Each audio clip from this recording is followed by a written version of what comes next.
Bonjour et bienvenue dans Prépa et Performance. Aujourd'hui, nous allons voir l'un des tests les plus célèbres visant à évaluer la VMA, le test Cooper. C'est parti.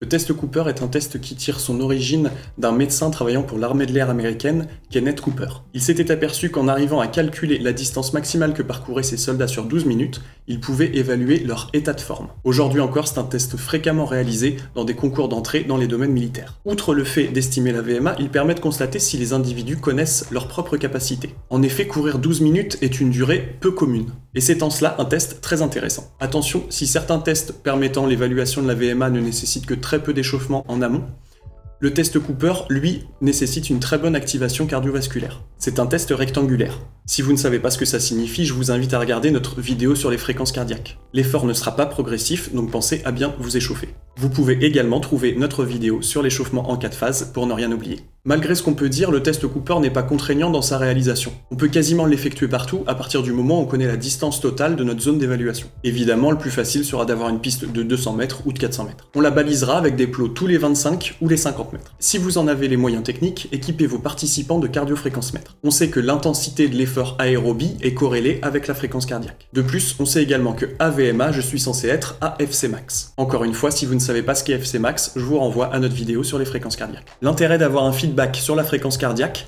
est que si notre pratiquant a couru un peu en deçà de sa VMA, nous pourrons estimer à combien de pourcentage était son effort.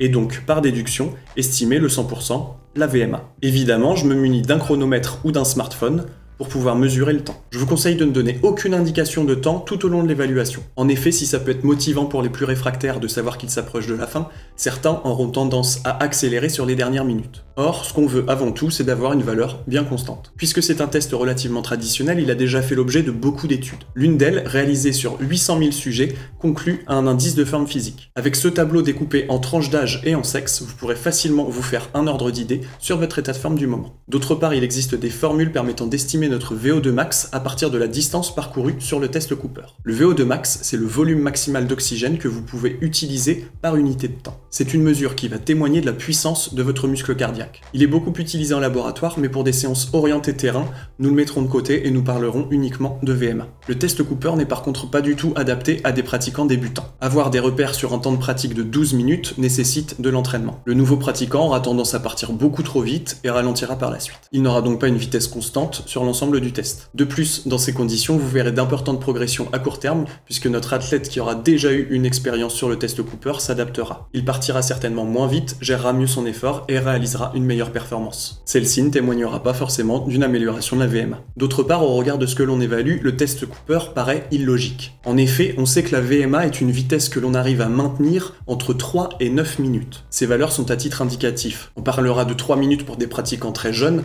désentraînés ou pathologiques. À l'inverse, seulement quelques individus dans le monde sont capables de maintenir 9 minutes à VMA. On peut donc situer une valeur moyenne entre 4 et 6 minutes. Or, notre test est réalisé durant 12 minutes. On peut donc se poser la question de la pertinence en vue de ce que l'on cherche à évaluer. À partir de ce constat, beaucoup de chercheurs ont proposé des adaptations du test Cooper. On entend donc parler du test demi-Cooper, réalisé sur 6 minutes, ou également du test Margaria, réalisé quant à lui sur 10 minutes. Ces tests sont intéressants, mais encore une fois vont être plutôt orientés pour des pratiquants expérimentés. On peut donc aller encore plus loin dans la réflexion et proposer un test encore plus court, de 3 minutes, pour les pratiquants débutants ou les plus jeunes. Dans cette logique, je vous conseille de réaliser 3 tests de 3 minutes, avec une récupération complète de 10 minutes entre chaque test. Découpez votre distance totale en tranches de 25 mètres. Une fois que vous connaîtrez la distance totale parcourue par vos athlètes, reportez-vous à la table d'Astran. Si vous avez à évaluer plusieurs participants en même temps, vous pouvez vous faciliter la tâche. Placez des plots d'une couleur différente tous les 50 mètres, et dites à vos athlètes de compter 1 à chaque fois qu'ils rencontrent un plot. À la fin, vous récoltez les chiffres que vos athlètes ont comptés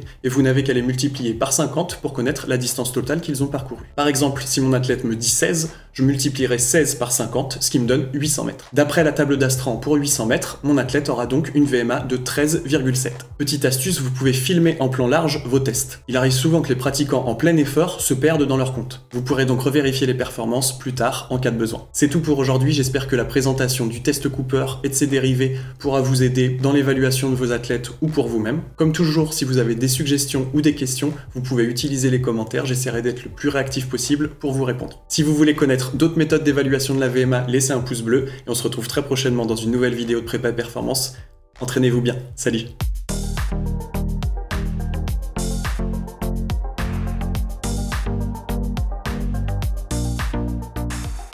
La distance maximale qui était capable. Puisque c'est un test relativement traditionnel, avec ce tableau décapi. Ça va?